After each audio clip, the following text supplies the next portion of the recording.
ఎవరి ప్రయత్నం వాళ్ళు ప్రారంభించారు, ఇంకా యుద్ధం ఇటూ తప్పదు అన్న ఉద్దేశ్యం చేత ద్రుపద మహారాజు పాండవులలో పెద్దలైనటువంటి ధర్మరాజాదులను ఉద్దేశించి ఒక మాట చెప్పాడు.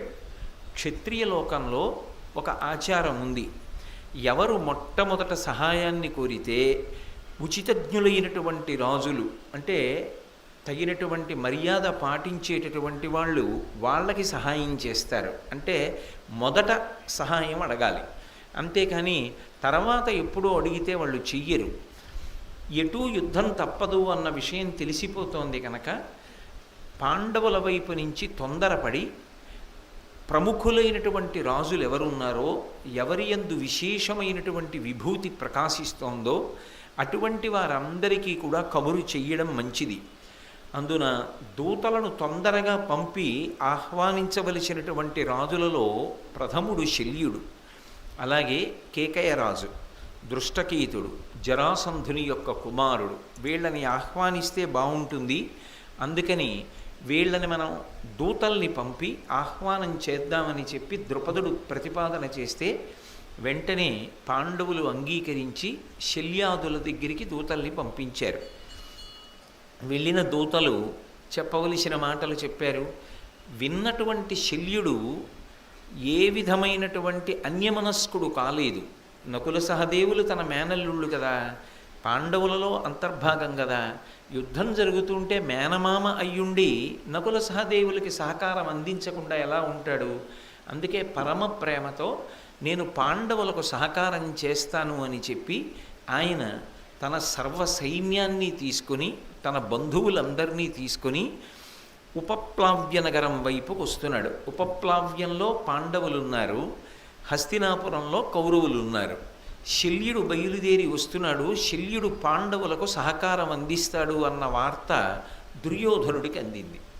దుర్యోధనుడు శల్యుడి దగ్గరికి వెళ్ళలేదు, శల్యుణ్ణి నాకు సహకరించమని అడగలేదు. కానీ ఒక గమ్మత్తైన పని చేశాడు. సమర్థులైనటువంటి వాళ్ళు, విశ్వాసపాత్రులైనటువంటి వాళ్ళు, ఈ రెండింటినీ గుణాలుగా స్వీకరించాడు. ఒక్కొక్క పని చెయ్యడానికి ఒక్కొక్క గుణం అవసరం అవుతుంది. ఏదో దగ్గర ఉన్నారు కదా అని ఏ పని పడితే ఆ పని ఎవరికి పడితే వాళ్ళకి చెప్తే ప్రభువు ఆ కార్యాన్ని సాధించలేడు. ఆ కార్యాన్ని సాధించడానికి కావలసినటువంటి గుణసంపద అవతల వాళ్ళలో ఉందా అన్నది ప్రధానంగా పరిశీలనం చేసుకోవాలి. శల్యుణ్ణి ఆకర్షించాలి అంటే రెండు రకములైన గుణములు ఉండాలి. ఒకటి సమర్థత ఉండాలి. దేనికి సమర్థత మీరు ముందు చూద్దురు కానీ. రెండు, విశ్వసనీయత కావాలి. అంటే ప్రభువు చెప్పినటువంటి పని చెయ్యడం వినా ఎందుకు చేస్తున్నారో, ఎవరు చేస్తున్నారో ఎక్కడ నోరు విప్పి చెప్పడానికి వీల్లేదు. అంత విశ్వాసపాత్రులు, సమర్థులు అయినటువంటి కొంతమంది వ్యక్తుల్ని ఎంచుకుని వాళ్ళకి కొన్ని పనులు పురమాయించాడు. ఏమిటా పనులు అంటే, శల్యుడు బయలుదేరి వస్తున్నాడు అంటే చాలా దూరం బయలుదేరి రావాలి కదా ఉపప్లవ్యానికి. ఇంత సైన్యంతో వస్తున్నప్పుడు, ఇన్ని ఏనుగులు, ఇన్ని గుర్రాలు, ఇంతమంది బంధువులతో వస్తున్నప్పుడు వాళ్ళకి సాయంకాలం అయ్యేటప్పటికి విడిది చేయడానికి అవకాశం ఉండాలి. అలాగే సాయంకాలం అయ్యేటప్పటికి కాసేపు ఏదైనా ఓ నృత్య కార్యక్రమం చూసినా, పండిత సదస్సు చూసినా, లేకపోతే చాలామంది వచ్చినప్పుడు వాళ్ళని ఉద్దేశించి మాట్లాడవలసి వచ్చిన చక్కటి సభామంటపాలు కావాలి. ఇంతమంది తాగటానికి వీలుగా నీరు తోడడం కష్టం కాబట్టి దిగుడు బావులు కావాలి. దిగుడు బావులు అంటే మెట్లు ఏటవాలుగా కడతారు వలయాకారంతో. ఆ మెట్ల మించి లోపలికి దిగి బిందెలతో నీరు పట్టుకుని మళ్ళీ మెట్ల మించి పైకి ఎక్కేస్తారు. ఇన్ని గుర్రాలు తాగాలి, ఇన్ని ఏనుగులు తాగాలి, ఇంతమంది మనుష్యులు తాగాలి. వాళ్ళు శారీరకమైన శౌచాన్ని పొందడానికి కావలసినంత నీరు లభ్యం కావాలి, బట్టలు తుక్కోవాలి. ఇది కాక వంటలు చేసుకోవడం మొదలైన వాటికి చాలా నీరు కావాలి. అందుకే ఆ సైన్యం కదిలి వెడుతున్నప్పుడు ఎక్కడ ఆగే అవకాశం ఉంటుందో అక్కడ ఈ ఏర్పాట్లన్నీ చెయ్యాలి.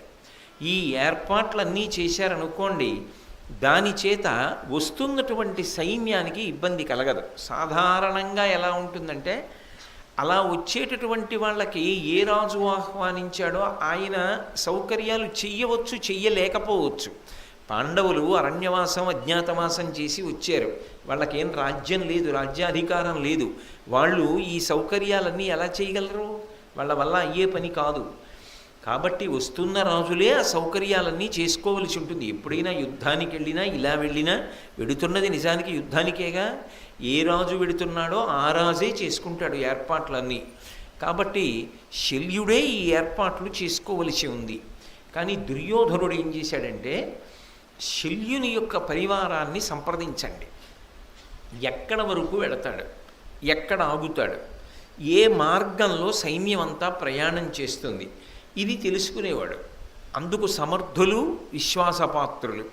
ఎవరు కనుక్కుంటున్నారు, ఎవరు చేస్తున్నారు, ఎవరికి తెలియదు శల్యుడి యొక్క సైన్యంలో. కానీ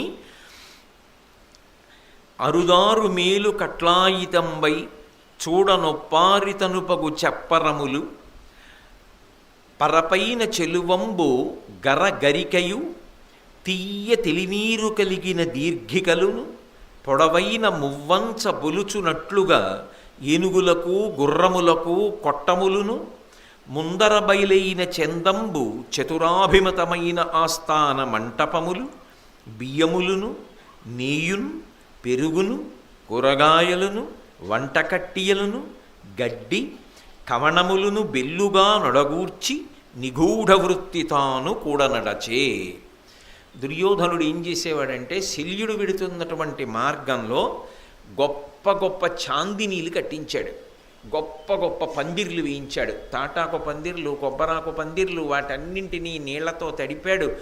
మంచి సువాసనలు వచ్చేటట్టుగా చందనపు నీటినంతటినీ కూడా రహదారుల మీద చిలకరించాడు. ఈ చాందినీల కింద నుంచి, చల్లటి పందిళ్ళ కింద నుంచి సైన్యం వెడుతుంటే సూర్యతాపం లేకుండా ఎంత సంతోషంగా ఉంటుంది. అంత దూరం పందిళ్ళేస్తే ఏదో తిరుమలలో ఆ నడిచి వెళ్ళేటటువంటి యాత్రికుల కోసం ఆచ్ఛాదన మంటపములు ఏర్పాటు చేస్తారే, అలా ఇవన్నీ ఏర్పాటు చేశాడు. ఎంతో సంతోషంగా రోజు సైన్యం వెడుతోంది. రోజు ఎక్కడి వరకు వెళ్ళిందో అక్కడి నుంచి మళ్ళీ తర్వాత రోజు వెళ్ళవలసినటువంటి మార్గం అంతా కూడా చలువ పందిళ్ళు తయారైపోతున్నాయి, చాందినీలు తయారైపోతున్నాయి, మేలుకట్లు తయారైపోతున్నాయి.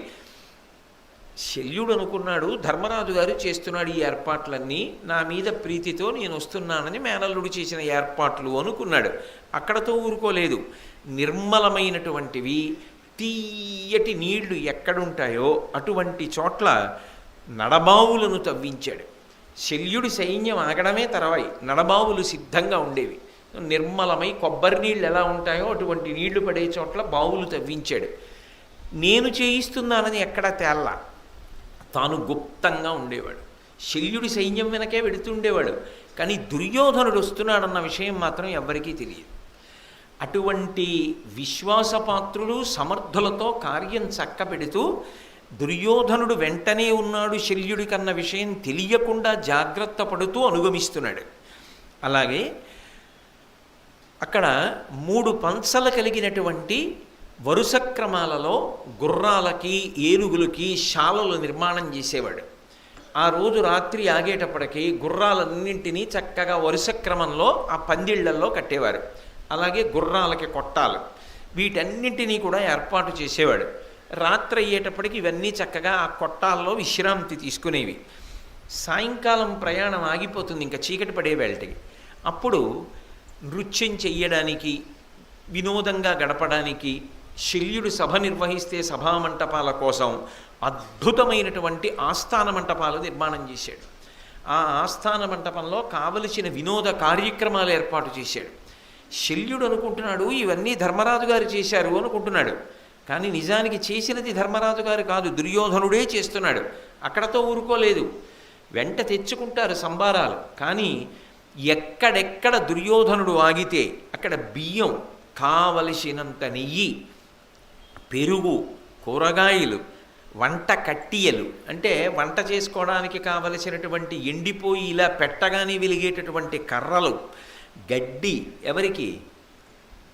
గుర్రాలకి కావలసినటువంటి గడ్డి, అలాగే గుర్రాలకి కావలసినటువంటి ఉలవలతో కూడుకున్న దాణ, ఏనుగులు తినడానికి కావలసినటువంటి ఆహారం, వీటన్నింటినీ కూడా నిగూఢ వృత్తి తాను కూడా నడచే, ఇవన్నీ చేస్తూ ఒడగూర్చి నిగూఢ వృత్తి, ఎక్కడ దుర్యోధనుడు చేస్తున్నాడని కానీ దుర్యోధనుడు తన వెంట వస్తున్నాడని కానీ తెలియకుండా చేసి వెంట వెడుతున్నాడు. కొన్నాళ్ళు ప్రయాణం చేశాడు శల్యుడు. ఒకరోజు చూశాడు, ఏమిట్రా అసలు ఈ ఏర్పాట్లు, మనం ఎక్కడికెడితే అక్కడ మార్గమధ్యంలో ఈ చాందినీలు ఏమిటి, ఈ పందిర్లు ఏమిటి, ఈ నడబావులు ఏమిటి, ఈ ఆస్థాన మంటపాలు ఏమిటి, ఏనుగులకి గుర్రాలకి కొట్టాలు ఏమిటి, ఈ ఆహార పదార్థాలు ఏమిటి, గుర్రాల్ని ఏనుగుల్ని పోషించడానికి కావలసిన దాణా ఏమిటి, ఈ వినోద ప్రక్రియ ఏమిటి, ఇన్ని ఏర్పాటు చేస్తున్నాడే మహానుభావుడు. ఎవరో చాలా సమర్థుడు, బహుశः ధర్మరాజు ఎవరో మంత్రులకు ఈ పని పురమాయించాడు. ఆ మంత్రులు ఈ కార్యక్రమాన్ని చేస్తున్నారు. నా మీద ఇంత ప్రేమతో, నా మీద ఇంత గౌరవంతో ధర్మరాజు గారు తన మంత్రులకు పురమాయించి ఈ పనులు చేయిస్తున్నాడు. ఆయన పురమాయించినంత మాత్రం చేత ఇంత ప్రేమతో చెయ్యాలని లేదుగా. ఇంత గౌరవంతో ఇంత ప్రేమతో చేస్తున్నాడే ధర్మరాజు యొక్క మంత్రి. ఆ మంత్రి లేదా మంత్రులు ఎవరున్నారో ప్రవేశపెట్టండి, నేను వాళ్ళని చూసి నా అనుగ్రహాన్ని వాళ్ళ మీద వర్షించాలన్నాడు. అనగానే ఆ మాట కోసమే ఎదురు చూస్తున్నాడు దుర్యోధనుడు. ఆ మాట విన్నాడు. చటుక్కున లోపలికి దుర్యోధనుడు వచ్చి నిలబడ్డాడు నమస్కారం చేసి. నిలబడగానే శల్యుడు ఏమనాలి, అసహ్యించుకోక్కర్లేదు. ఏమయ్యా నువ్వెందుకు ఈ ఏర్పాట్లన్నీ చేస్తున్నావు? నకుల సహదేవులు నా మేనల్లుళ్ళు కదా, నేను జరగబోయే యుద్ధంలో వాళ్ళ పక్షాన యుద్ధం చేయడానికి వెడుతున్నాను. నువ్వు కూడా ప్రేమగా ఏర్పాట్లు చేస్తే చేశావు, కానీ ఈ ఏర్పాట్లు చేశావు కాబట్టి నీ పక్షాన యుద్ధం చేయమని నన్ను అడక్కుసుమా, అలా చేయడం సాధ్యం కాదు అని అనాలి కదా శల్యుడు. అలా అనలేదు. దుర్యోధనుణ్ణి చూడగానే నాకు ఇన్ని సేవలు చేశాడు, ఇన్ని సత్కారాలు చేశాడు, రహదారులన్నీ ఇంత బాగా నిర్మించాడు అని పొంగిపోయాడు. పొంగిపోయి దుర్యోధనుణ్ణి కౌగిలించుకొని, ఎంత ప్రేమగా ఏర్పాట్లు చేశావు, నీకేం కావాలి కోరుకో అన్నాడు. అంటే శల్యుడి వ్యక్తిత్వానికి ఉన్నటువంటి పెద్ద లోపం ఏమిటంటే, శల్యుడి సంతోషించేటట్టుగా నోటి మాటగా పొగిడిన, శల్యుడికి ఒక గొప్ప సత్కారం చేసిన, తను వచ్చిన పని మరిచిపోయి అవతల పక్షంలోకి వెళ్ళిపోతాడు. ఇది వ్యక్తిత్వంలో చాలా ప్రమాదకరమైనటువంటి పోకడ. ఎందుకని అంటే పొగడ్త అనేటటువంటిది జీవితంలో అత్యంత అవసరం. పొగడ్త లేదనుకోండి మనిషికి ఉత్సాహం ఉండదు. తండ్రి కూడా కొడుకుని అభినందించాలి, అధికారి ఉద్యోగిని అభినందించాలి, ప్రభువు సైనికుడిని కూడా అభినందించాలి. కానీ అభినందన అనేది ఎలా ఉండాలంటే ఎట్టి పరిస్థితుల్లో కూడా అవతల వ్యక్తిని పాడు చేసేది కాకూడదు. ఎందుకని అంటే మీరు ఒక్కటి జ్ఞాపకం పెట్టుకోండి, మత్తు పదార్థం దేన్నైనా తీసుకున్నారనుకోండి, అంటే తీసుకోమని నేను ఎవరికీ సలహా చెప్పట్లేదు. మత్తు పదార్థాన్ని సేవిస్తే అది ఒక గంట మత్తు ఇవ్వచ్చు, ఒక పూట మత్తు ఇవ్వచ్చు, ఒక రోజు మత్తు ఇవ్వచ్చు. కానీ పొగట్ట ఉందే అది జీవితాంతపు మత్తు. ఎందుచేత అంటారేమో, ఒకానొకప్పుడు దక్షిణ దేశంలో జంబుకేశ్వరం అని ఒక క్షేత్రం ఉంది, తిరువణక్కోయిల్ అంటారు తమిళనాడులో. ఏనుగులు దూరడానికి వీలు లేకుండా కట్టారు ఆ అద్భుతమైన దేవాలయం. జలలింగం పక్కన అఖిలాండేశ్వరి అమ్మవారు. ఇప్పటికీ కూడా తలుపులు వేసి అమ్మవారికి నైవేద్యం పెట్టాలంటే అర్చకులకు భయం, అమ్మవారి ముందు నిలబడడానికి ధైర్యం సరిపోక చీరలు కట్టుకుని ఆడవాళ్ల వేషం వేసుకుని లోపలికి వెళ్ళి నైవేద్యం పెడతారు. ఇప్పటికీ అఖిలాండేశ్వరి తిరుగుతుంది అక్కడ అంటారు. అంత గొప్ప దేవాలయం. అటువంటి గొప్ప దేవాలయమైనటువంటి జంబుకేశ్వరంలో అర్చకులు ఎక్కడికి వెళ్ళేవారు కాదు, ఎవ్వరింటికి వెళ్ళడం కానీ, ప్రభువు పిలిచినా సరే వెళ్ళేవారు కాదు. మాకు ఈ దేవాలయం చాలు, మాకు ఈ సేవ చాలనేవారు. ఒకసారి రాజ్యాన్ని పరిపాలిస్తున్న ప్రభువుకి చెప్పారు, వాళ్ళు ఎక్కడికి రారండి, మీరే వెళ్ళాలి వాళ్ళ ఆశీర్వచనానికి అని. ఆ ప్రభువు చాలా తెలివైనవాడు. ఆయన అన్నాడు, తప్పకుండా వెడదాం, కానీ వాళ్ళని ఎలా పిలిపించాలో నాకు తెలుసు అని జంబుకేశ్వరం వెళ్ళి వాళ్ళందరికీ కూడా ఒక గొప్ప సత్కార సభ చేసి శాలువాలు కప్పి సన్మాన పత్రాలు ఇచ్చాడు. సన్మాన పత్రాలు ఇచ్చిన తర్వాత ఇంకా వాళ్ళు దాన్ని రోజు చదువుకుని ప్రభువు ఎక్కడికి పిలిచినా వెళ్ళడం మొదలుపెట్టారు. అంతకన్నా నేను వ్యాఖ్యానం చేయక్కర్లేదు. అందుకే ఒక వ్యక్తిని తేలికగా పాడు చేయడానికి మార్గం ఏమిటి అంటే ఆయనకు ఒక సన్మానం చేసేసి ఓ పూలదండ వేసేసి ఓ శాలువా కప్పేసి నువ్వు ఇంద్రుడివి చంద్రుడివి అన్నారనుకోండి, వాడు పాడైపోతాడు. కానీ అసలు పొగడకుండా ఉంటే ప్రమాదం. అందుకే అసలు పొగడడం అనేటటువంటిది పరమ జాగ్రత్తగా పొగడాలి. నిజంగా వ్యక్తిత్వంలో ఏ గుణం ఉన్నదో, ఏ గుణాన్ని నువ్వు ఆ వ్యక్తి ఎదురుగుండా చెప్పినా ఆ వ్యక్తి పాడైపోడో, ఆ వ్యక్తి దాన్ని కేవలం ఆశీర్వచనంగా మాత్రమే తీసుకుంటాడో, అది దాటి పుచ్చుకుని పాడైపోకుండా ఉంటాడో అంత స్థాయి వరకు పొగడాలి తప్ప అది దాటి పొగడకూడదు.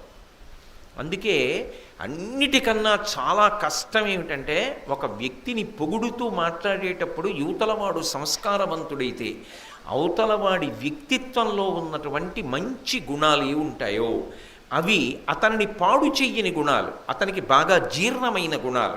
ఈ అభినందన అతన్ని ముందుకు తీసుకెడుతుంది తప్ప ఈ అభినందన అతన్ని పాడు చేయదన్న గుణాలు ఏ ఉంటాయో అవి మాత్రమే స్తుతి చెయ్యాలి తప్ప అదే పనిగా స్తుతి చెయ్యకూడదు. ఎందుచేత అంటే అందరికీ ప్రజ్ఞ ఉండొచ్చు, ఉండకపోవచ్చు. కొందరు ఉన్నారనుకోండి, ఈశ్వరార్పణం చేస్తారు. మీరు చాలా గొప్ప శిల్పి అని మీరు ఒకరికి సత్కారం చేశారనుకోండి, ఆ శిల్పి ఏం చేస్తాడంటే నాకు ఇంత గొప్ప శిల్పకళ రావడానికి కారణమైనటువంటి గురువులు ఎవరున్నారో, ఈశ్వరుడు ఎవరున్నాడో ఆయనకి ఈ సత్కారము చెందుగాక.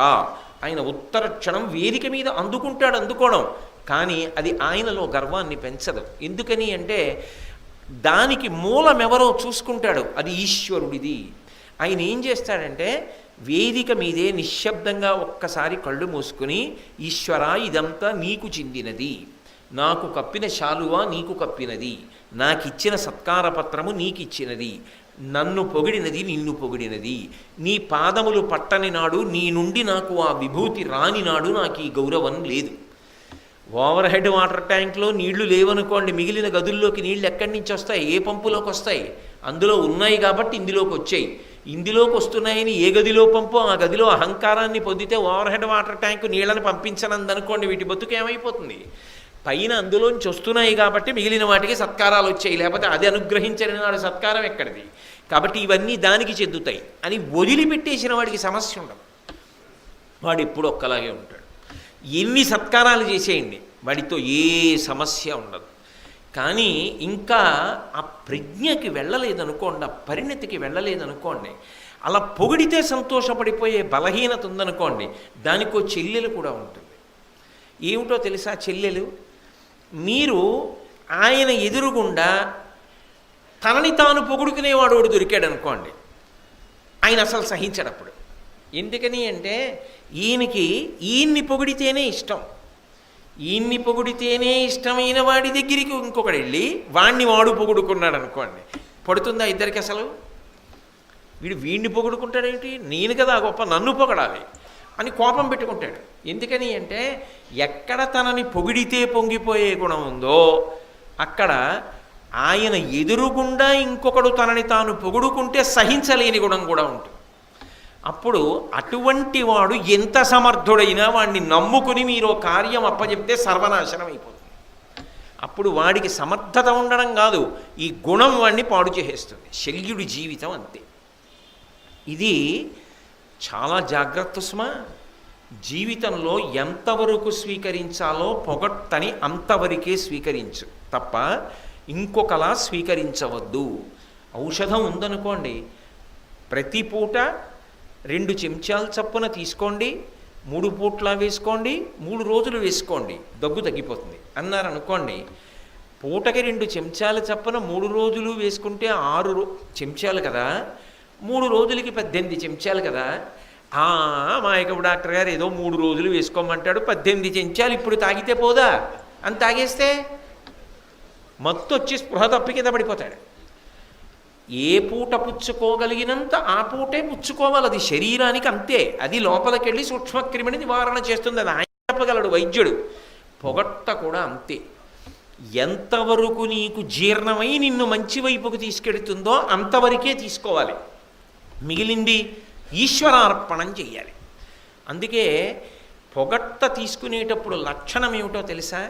తనని పొగిడాడని తీసుకోకూడదు, ఆయనని సంతోషపెట్టగలిగాను చాలు. నా భర్త సంతోషించాడు చాలు, నా అధికారి సంతోషించాడు చాలు, నా ప్రభువు సంతోషించాడు చాలు, మా గురువుగారు సంతోషించారు చాలు, మా నాన్నగారు సంతోషించారు చాలు, ఆయన సంతోషించారు, అంతకన్నా ఏం కావాలి? అలాను ఆయన నన్ను పొగిడారు అన్నావా, రొంపిలో కాలు పడిపోయినట్టే. అలా అనుకోకు. గురువుగారు నిన్ను పొగిడారంటే ఏమిటి దాని అర్థం? గురువుగారు సంతోషించారు, గురువుగారు నన్ను పొగిడారండి అని చెప్పకు. గురువుగారు సంతోషించారు, నా జీవితానికి అంతకన్నా ఏం కావాలండి? బతికున్న నాళ్ళు గురువుగారు సంతోషించేటట్టు నేను బ్రతకాలను, బాగుంటుంది జీవితం. అందుకే ఎంత జాగ్రత్తగా అన్నం తింటామో, పరిశుద్ధమైన అన్నాన్ని, ఎంత జాగ్రత్తగా మంచినీళ్ళు తాగుతామో, ఎంత జాగ్రత్తగా ఔషధాన్ని సేవిస్తామో, అంత జాగ్రత్తగా జీవితంలో పొగట్టని స్వీకరించడం అలవాటు కావాలి. అది అలవాటు కాలేదనుకోండి, ఈయన పొగిడితే లొంగుతాడన్న విషయం కానీ తెలిసిందా, నువ్వు ఎంత గొప్పవాడివైనా పడగొట్టడానికి నీ చుట్టూ ఎప్పుడూ సిద్ధంగా ఉంటారు. పెద్దలు అటువంటి పని ఎప్పుడూ చెయ్యరు, కానీ చాలా లీకి స్వభావం కలిగిన వాళ్ళు పడగొడతారు. అందుకే తాత ఒడి విశ్వవిద్యాలయం.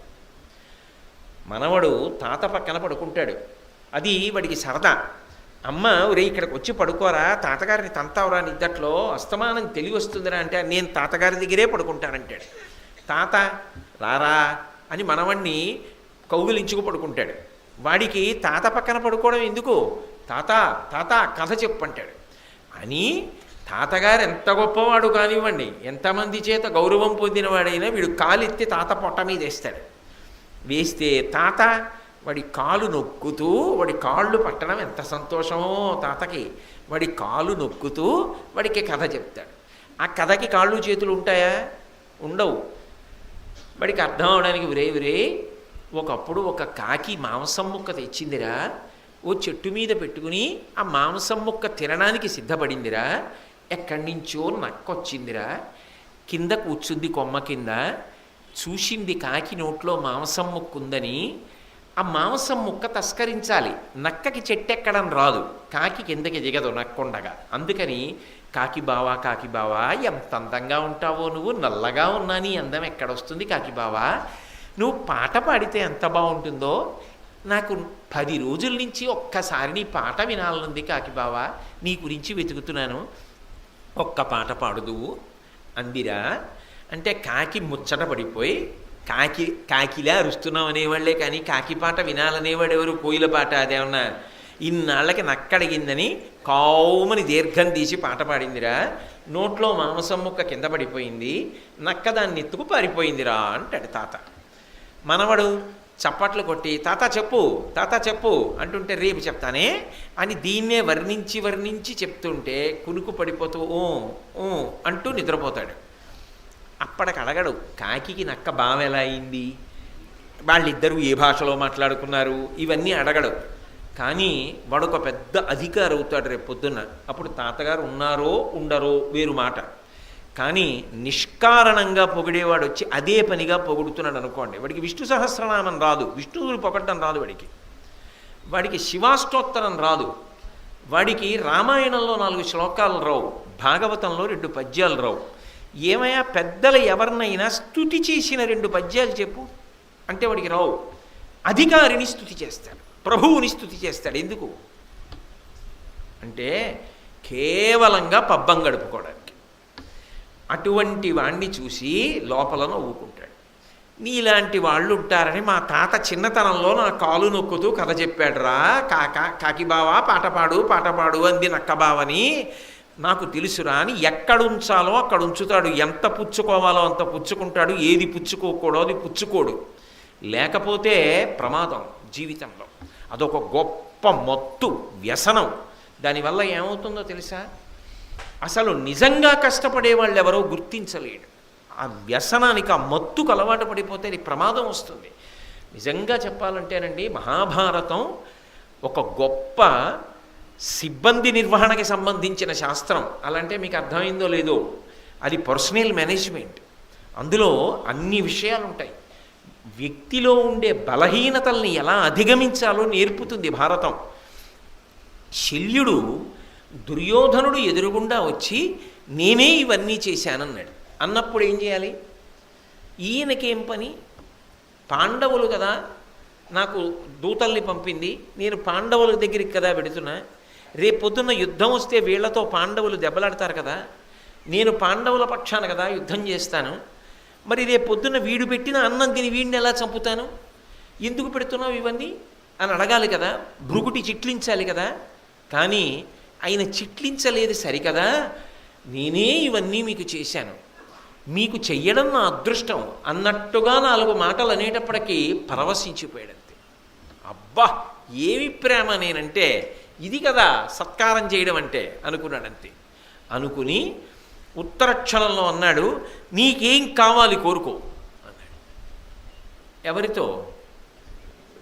దుర్యోధనుడితో. నువ్వు నా పక్కకు వచ్చేయంటే ఏం చేస్తాడు? అవతల మేనల్లుళ్ళు. ఎంత అప్రతిష్ట! మేనల్లుళ్ళను వదిలేసి మేనమామగారి ముందే వెళ్ళిపోతే గొడవలేదు. మేనల్లుళ్ళకి తాను సమర్థించడం కోసం, సహకారం చేయడం కోసం బయలుదేరి చలవపందిళ్ళు వేశాడని ఇంకోటి దగ్గరికి పోతాడా? ఎంత అసహ్యంగా ఉంటుంది వినడానికి. అది ఏమైనా ఆలోచించాడా? అంటే చేసిన సత్కారములకు పరవశించిపోయాడు, మత్తెక్కిపోయాడు. ఏం కావాలన్నాడు. దుర్యోధనుడు చాలా తెలివైనవాడు, తెలుసు. ఇది తెలియకపోతే చలవపందిళ్ళు ఎందుకు వేశాడు? అందుకని ఆయన అన్నాడు, సత్యసరస్వతి వగు ఔచిత్య విశారదము నీదు చిత్తము, నియమౌదాత్యంబు మెరయ నాకు అమాత్యుడవై పూని నడపు మత్సైన్యంబున్. ఆయన అన్నాడు, సత్య సరస్వతి వగు అన్నాడు. ఆడిన మాట తప్పని వాడివి అన్న కీర్తిని పొందు. అంటే పాచిక వేస్తున్నాడు. ఆ తర్వాత మాట తప్పకు, ఏం కావాలన్నా కోరుకో అన్నావు. నేను అడుగుతుంటే సగం అదొద్దోయో అనకు. నా వైపు రా అంటే కుదరదని అనద్దు. ఈ వైపుకి రా అంటుంటే నువ్వు మాటకు కట్టుపడాలి అని సత్య సరస్వతి వగు. ఆడిన మాట తప్పకు. ముందే నియమం పెడుతున్నాడు. అసలు ఆడిన మాట తప్పని వాడివి నువ్వు.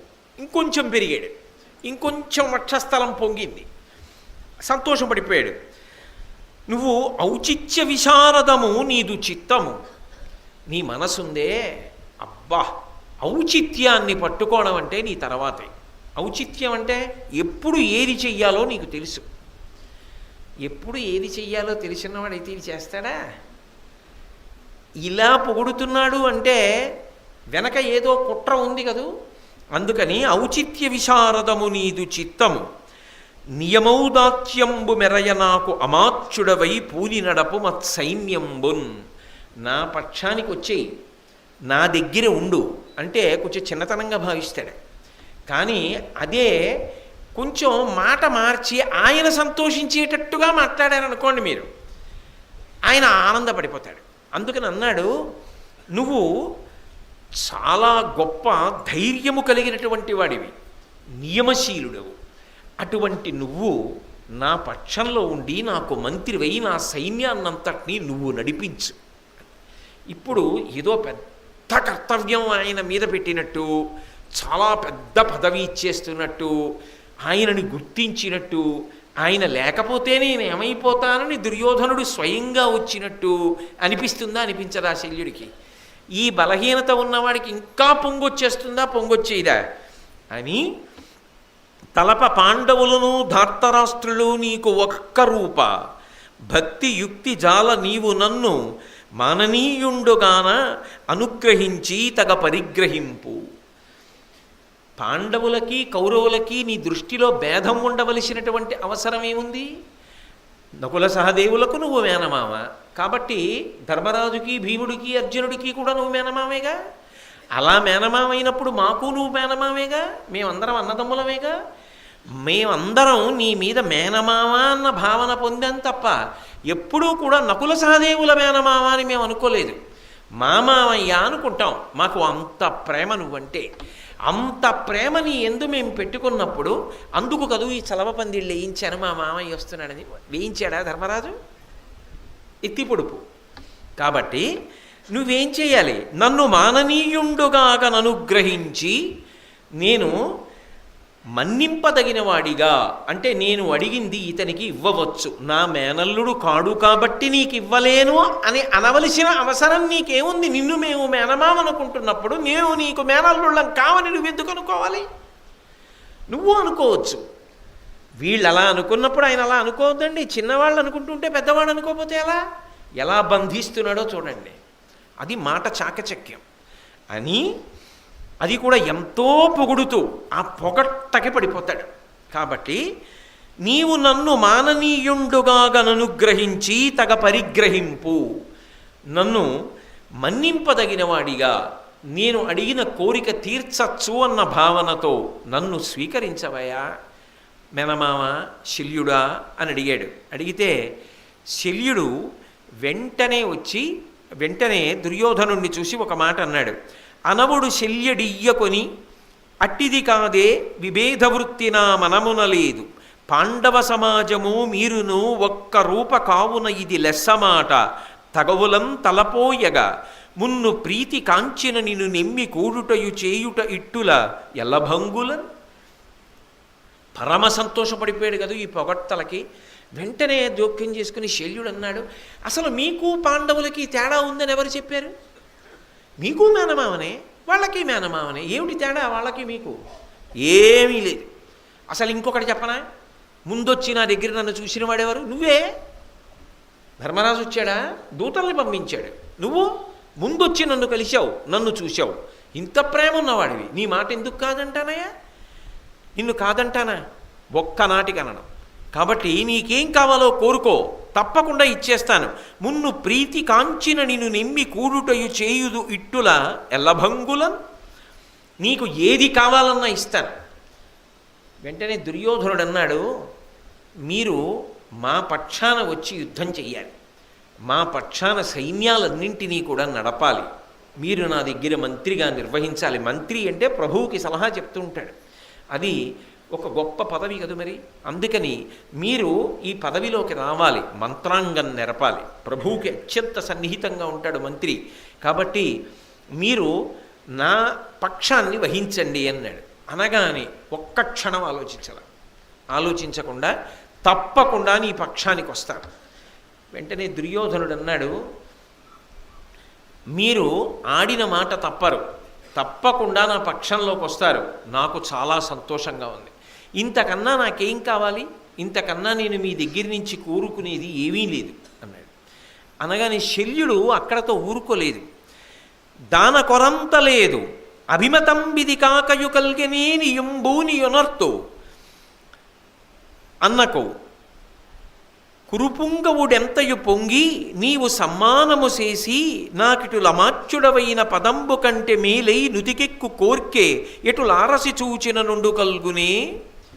శల్యుడన్నాడు, ఏమిటా ఒక్క కోరిక అడుగుతావు? ఇంకా ఏమైనా కోరికలుంటే అడుగు, ఆ కోరికలన్నీ కూడా నీకు తప్పకుండా నేను తీరుస్తాను. దాన కొరంత లేదు. నీ వైపు నేను వచ్చి యుద్ధం చేయడం అనేటటువంటి మాటలో కించిత్ కూడా సందేహం లేదు, తప్పకుండా చేస్తాను. అభిమతంబిది కాకయు కల్గనేనియంబూనియునర్తునన్నకో. నీకు ఇంకా ఏమైనా కోరికలున్నాయా? నేనేమైనా చేసి పెట్టాలా? నిర్భయంగా అడుగు, తీర్చేస్తాను అవన్నీ. కురుపుంగవుడెంతయు పొంగి, వెంటనే ఆ దుర్యోధనుడు చాలా పొంగిపోయి, నీవు సమ్మానము చేసి నాకిటులమాచ్యుడవైన పదంబు కంటే మేలై నుతికెక్కు కోర్కి ఎటులారసి చూచిన నుండు కల్గుని. నువ్వు నా మీద ప్రేమతో తప్పకుండా నా కోరిక తీర్చి నా పక్షానికి వస్తాను, నా దగ్గర మంత్రిగా ఉంటాను, సైన్యాల్ని నడిపిస్తానని మాటిచ్చిన తర్వాత ఇంతకన్నా కోరిక నాకు ఉంటుందా? ఇది చాలు అన్నాడు. చాలా సంతోషం, తప్పకుండా నీ పక్షానికి వచ్చేస్తాను. వెడుతున్నది ఎక్కడికి వెడుతున్నాడు? పాండవుల దగ్గరికి బయలుదేరాడు. మధ్యలో దుర్యోధనుడు కనబడ్డాడు. దుర్యోధనుడికి మాట ఇచ్చేశాడు. మాట ఇచ్చేసిన తర్వాత, చను నీవు హస్తినగరంబునకు ఏనును పాండు భూపపుత్రుల ప్రీతింకని అటవొత్తు అవశ్యంబును వారల చూడవలయు పోయేదని నినన్. నీకు మాట ఇచ్చాను కదా, ఒక్కసారి పాండవుల్ని చూసొస్తా, వాళ్ళ మీద నాకు ప్రేమ అంటే పొగట్టకి లొంగిపోయి మాట ఇచ్చేశాడు. నీ వైపే యుద్ధం చేస్తానన్నాడు, నీ పక్షానికి వచ్చేస్తానన్నాడు, నీ దగ్గర మంత్రిగా ఉంటానన్నాడు, నీ సైన్యాలు నడిపిస్తానన్నాడు. నీకు ఇంకా ఏమైనా కావాలా, చేసేస్తానన్నాడు. పొగట్టుగా లొంగి ఇన్ని అన్నాడు. కానీ గుండెల్లో ప్రేమ ఎవరి వైపు ఉంది? పాండవుల వైపు ఉంది. ఎందుకని? మేనమామ కదా, నకుల సహదేవులు అటున్నారు కదా, పాండవులు అటున్నారు కదా. అందుకని దుర్యోధనుడితో అన్నాడు, ఒక్కసారి ఉపప్లవ్యానికి వెడతాను, వెళ్ళి ఆ పాండవుల్ని చూసొస్తాను, ఎక్కడ దాపరికం లేదు మళ్ళీ. అందుకే అన్నాడు, నువ్వు వెళ్ళు, ఏనును పాండు భూపపుత్రుల ప్రీతింగని అట ఒత్తు, వాళ్ళని ప్రేమగా ఒక్కసారి చూసి హస్తినాపురానికి వస్తాను, నువ్వు బయలుదేరు, నేను వెనకాతలే వస్తాను నీ దగ్గరికి. అంటే మరి ఇప్పుడు పూర్వం ఏమనుకున్నాడంటే ఉపప్లవ్యానికి వెళ్ళి ఉండిపోవాలి అసలు. కానీ మరి మాట ఇచ్చాడు కదా, ఇప్పుడు ఉపప్లవ్యానికి వెళ్ళి హస్తినాపురానికి వెళ్ళిపోవాలి. అసలు ఎందుకు వెళ్ళినట్టు ఇంకా ఉపప్లవ్యానికి వెళ్ళి ఏం చేస్తాడు? అక్కడికి వెళ్ళి మీ దగ్గరికే బయలుదేరానరా, దుర్యోధనుడు చలవపందిళ్ళు లేచాడరా, మాట ఇచ్చేసానరా, అందుకు నట్టు వెళ్ళిపోతానరా అని చెప్పాలా? పోను అటువంటి వాడు ఇంకెళ్ళడం ఎందుకు? వెళ్ళిపోతే గొడవ వదిలిపోతుందిగా. అంటే అలా వెళ్ళిపోలేడు, ఎందుకంటే గుండెల్లో ప్రేమ ఉంది. అంటే మీరు బాగా ఆలోచించండి, మనసొక చోట మనువొక చోట అంటారు చూసారా, అలా చిక్కుకున్నాడు. ఎందుకు చిక్కుకున్నాడు? ఒక పెద్ద బలహీనత ఉంది, పొగట్టకి లొంగిపోతాడు. ఆ లొంగిపోవడం చివరికి శల్యుణ్ణి ఏ పరిస్థితికి కిందకి జార్చేస్తోందో చూడండి అని, నువ్వు వెళ్ళు, నేను వెనకాతల వస్తానన్నాడు. తప్పకుండా, అలాగే నేను హస్తినాపురానికి బయలుదేరుతున్నాను అంటూ దగ్గరికి వచ్చి మళ్ళీ దుర్యోధనుడు ఒక మాట చెప్పాడు. అట్లా కాక వేగమట ఓయి మరలిరండు, వరము మరువకుండవలయు, మిమ్ము చేరి నెగడువాడ, కారుణ్యమున ఇట అరసి ఉండుడనియే కురు విభుండు. దుర్యోధనుడు అన్నాడు, తప్పకుండా, అయ్యో వెళ్ళి రావడానికి అభ్యంతరం ఏముందండి, ఉపప్లవ్యానికి వెళ్ళి పాండవుల్ని చూసిరండి, కానీ నాకు ఇచ్చిన మాట మర్చిపోకుండా సుమా, అక్కడే ఉండిపోకుండా తర్వాత హస్తినాపురానికి వచ్చేయండి, మీ సైన్యాన్ని అంతటినీ తీసుకుని మీరు నా వైపు ఉండి యుద్ధం చేయాలి సుమా, అంతేకాని పాండవుల దగ్గర ఉండిపోకండే, మీరు నన్ను మాననీయుణ్ణి చెయ్యాలి సుమా అంటే, తప్పకుండా వస్తానయ్యా, నువ్వు బెంగ పెట్టుకోవద్దు అని దరహాసముతో మద్రేశ్వరుడు ఆలింగనము చేసి సంధియపడకి వరుగుమని అనుప, అతడు కరిపురికింజనీయమది వికాసము పొందన్.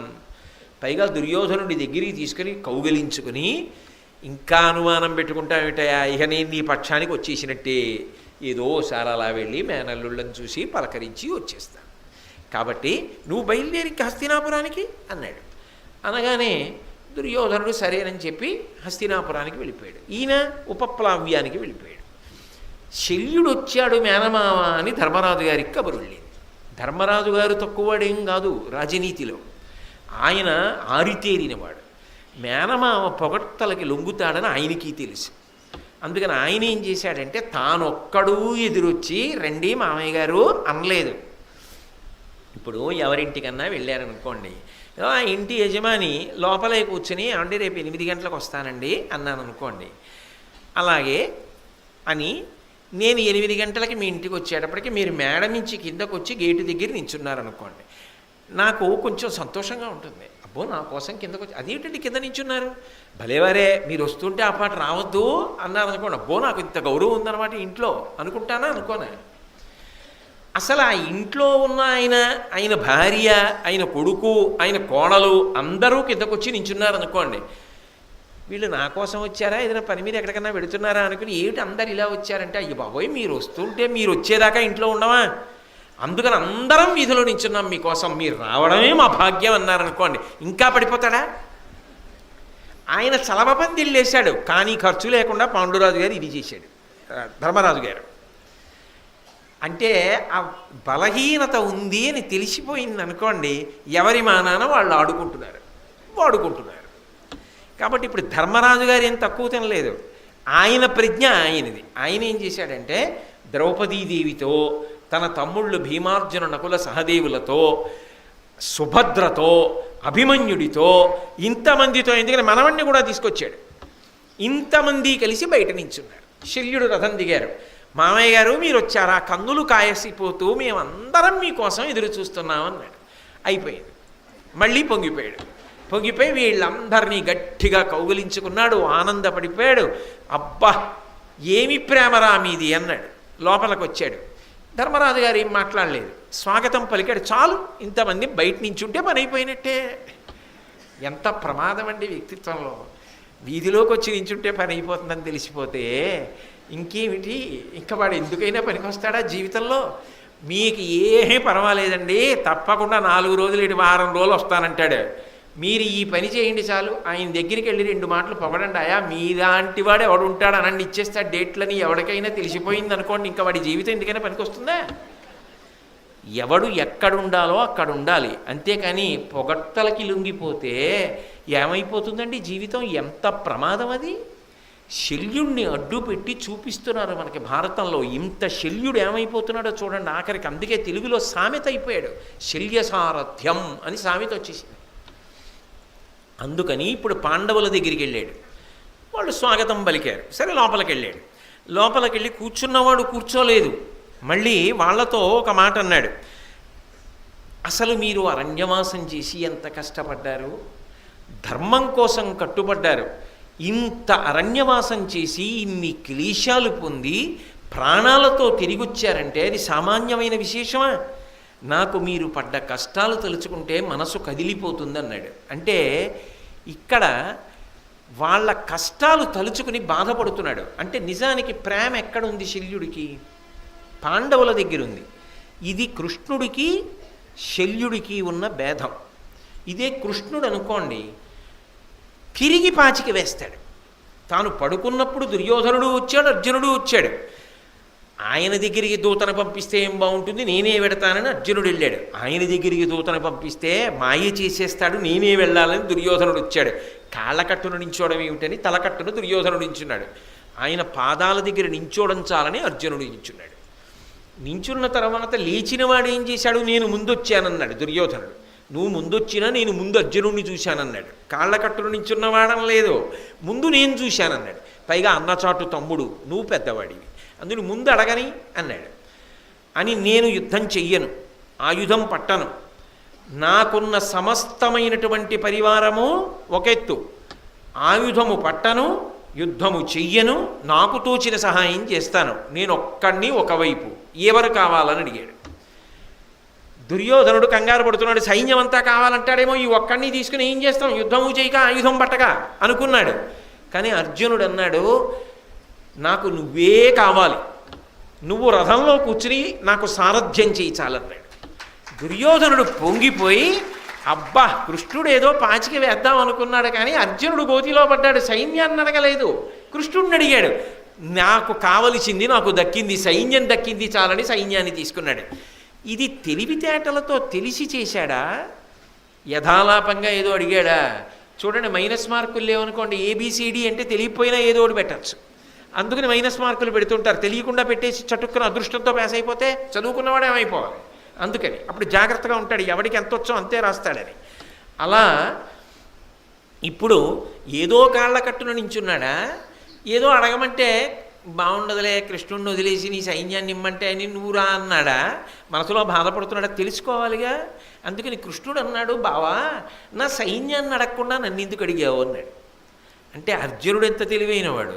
ఆయన అన్నాడు, నువ్వు యుద్ధం చేసి నేను యుద్ధం చేస్తే నా గొప్పతనం బయటికి ఎందుకు వస్తుంది? నువ్వు చాలా బాగా చేస్తావు, నేను చాలా బాగా చేస్తా, ఇద్దరం యుద్ధం చేస్తే ఎలా కుదురుతుంది? వైరిపక్షంలో నువ్వు ఇటు నేను ఉంటే ఇద్దరం యుద్ధం చేస్తే ఖచ్చితంగా నీ యుద్ధమే బాగుంటుంది. నిన్ను నా వైపు పెట్టేసుకుంటే ఇంకా యుద్ధం ఇద్దరం కలిసి చెయ్యంగా. పైగా నువ్వు యుద్ధం చెయ్యనని ఎలాగో చెప్పావు, నాకు సారథ్యం చెయ్యి, నువ్వు ఉంటే చాలు, నాకు ఇంకేం అక్కర్లేదు అంటే పొంగిపోయాడు కృష్ణుడు. పార్థసారథి అని పేరు పెట్టుకుంటున్నాడు, నీకు సారథ్యం చేస్తానన్నాడు. ఇప్పుడు కృష్ణుడు పార్థసారథి అయ్యాడు. తన మనసులో ఏదుందో దాన్ని నిష్కర్షగా సాధించాడు. అంటే చూడండి, కొంతమంది ఉత్తర క్షణం లెక్క కట్టుకొని చాలా జాగ్రత్తగా నిర్ణయం చేసుకుంటారు. అలా నిర్ణయం చేసుకోలేక మీరు ఆకర్షణలకు లోనయ్యారనుకోండి, తర్వాత విచారించవలసి వస్తుంది. ఇది కృష్ణుడికి లేదు, శల్యుడికి ఉంది. పాపం శల్యుడికి కూడా ప్రేమ ఉంది పాండవుల మీద, లేకపోతే అరణ్యవాసం ఎందుకు స్మరిస్తాడు? కానీ ఏమైపోయాడంటే చలవపందిళ్ళు వేస్తే పోగిపోయాడు. ఇది ఆయనకున్నటువంటి బలహీనత. అందుకని అరణ్యవాసంలోనే అంత కష్టపడ్డారే, దానికంటే అరిది తలపోయన అజ్ఞాతవాసము ఉజ్వలాంగ భాసమానులైన మీకు మీ దయా సునృతాదుల పెంపు మిమ్ము గడవ బెట్టకున్నే. అసలు అరణ్యవాసం ఒకెత్తైతే అజ్ఞాతవాసం ఇంకా కష్టం. ఎందుచేత మీ శరీరాలు ఏమైనా మామూలు శరీరాలా? వాటిలోంచి తేజస్సు ఉట్టి పడిపోతుంటుంది. అటువంటి వాళ్ళని తీసుకెళ్ళి ఎక్కడ దాస్తారు? 5 సంవత్సరం పాటు మీ తేజస్సు అణిగేటట్టుగా, ఎవరూ చూడగానే పాండవులేమో అని అనుమానం రాకుండా మీరు ఉన్నారంటే అది మీ గొప్ప కాదు. మిమ్మల్ని దాచడం, మిమ్మల్ని అజ్ఞాతవాసంలో కూడా గుర్తించకుండా మీరు చక్కబెట్టుకోగలిగారంటే అది మీ తేజస్సుల్ని దాచుకోవడం వల్ల సాధ్యం కాలేదు. దేనివల్ల సాధ్యమైందో తెలుసా? దయాసునృతాదులా, మీ యొక్క దయాగుణం అటువంటి. అంత మంచి మనసున్నవారు మీరు. పైగా మీరు అనృత బుద్ధి కలిగిన వారు, అంటే సత్యాన్ని నమ్ముకున్నవారు. మీరు ఎప్పుడు అబద్ధం ఆడరు. ఇంత మంచి మనసులున్న మీకు భగవంతుడు ఎందుకు కాపాడడు? మీరు ఎందుకు రక్షింపబడరు? అందుకు మీరు అజ్ఞాతవాసం చెయ్యగలిగారు. లేకపోతే అరణ్యవాసం అజ్ఞాతవాసం దాటగలరా? ఎంత లెక్క కట్టి మాట్లాడాడో చూడండి. అంటే శల్యుడి ప్రజ్ఞాపాఠవాలు తక్కువని మీరు అనుకోగలరా? ఇంత తెలివైనవాడు, ఇంత లెక్క కట్టగలిగినవాడు, ఇంత వ్యూహ రచన నిపుణుడు, ఇటువంటి వాడు చటుక్కున పడిపోయాడు పొగట్టకి. అంటే మీ దగ్గర ఎన్ని సమర్థతలున్నా పొగట్టకి లొంగిపోయే బలహీనత మాత్రము ఉంటే ఇన్ని ఉన్నా జీవితంలో వృద్ధిలోకి రారు. ఎవరో మిమ్మల్ని వాడుకోవడం మొదలు పెడతారు. కాబట్టి తస్మాత్ జాగ్రత్త జాగ్రత్త. పెద్దలైన వారి మాట ఎప్పుడూ వినాలి. అసలు ఆ విషయంలో సందేహం అక్కర్లేదు. కానీ ఎవరు పడితే వాళ్ళు పొగిడితే మాత్రం చటుక్కున వశపడకూడదు. ఇది భారతం శల్యుని యొక్క జీవితం ప్రత్యేకించి మనకి నేర్పుతుంది అని ధర్మరాజు గారితో అన్నాడు. ఇంత ప్రేమ కలిగినవాడు ఇప్పుడు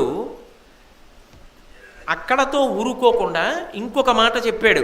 ఈ మహి ఎల్లను నీ మది ఉమ్మలికకు చాలా నొచ్చే ఉర్వీవరా, నీ వెమ్మెయి ఇప్పుడు అఖిల దురితమ్ములు గడచుటకు సమ్మదమ్మున పొదలెన్. నువ్వు కష్టాలలో ఉంటే ధర్మరాజా, ఈ జనమందరూ కూడా వాళ్లే కష్టపడిపోయినంతగా బాధపడిపోయారు. ఇది ధర్మరాజు గారు ప్రజల యొక్క మనసులలో సంపాదించుకున్నటువంటి గొప్ప స్థానం. ఎందుకంటే సాధారణంగా ఒకరికి వచ్చిన కష్టం తనదిగా భావించడం లోకంలో ఉండదు.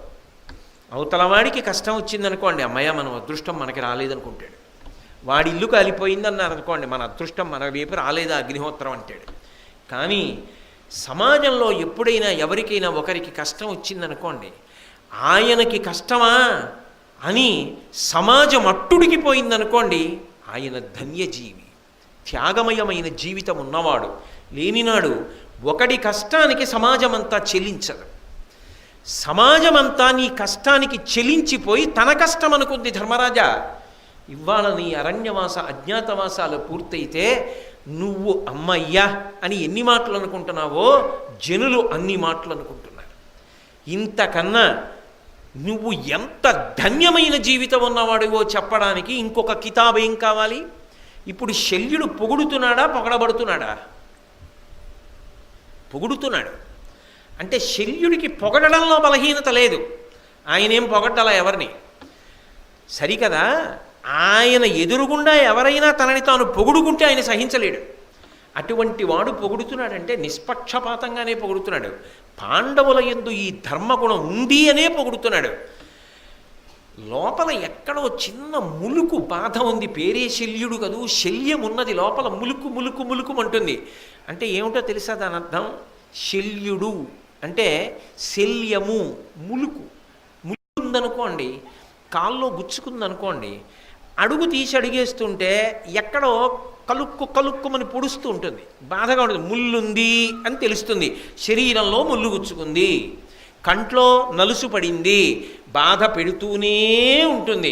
నీకు ఎన్ని మంచి గుణములున్నా పొగట్టకి లొంగిపోయే గుణం ఉంది.